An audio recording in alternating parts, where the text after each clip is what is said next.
So Jack, he's just about to be 10 years old, so he's not quite there. He has ADD.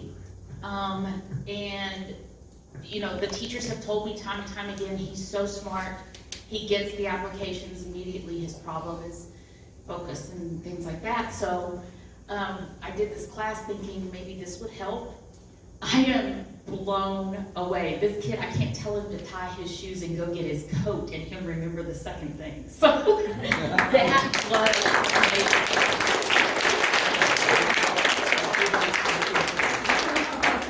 I can't wait to see, you know, how this helps him this next year in school. So he does a really good job in school. He's an AB student, but he tries very, very hard. So I think some of the things that he's learned in your class are going to help him this next year. Now my oldest son is saying he wants to do it.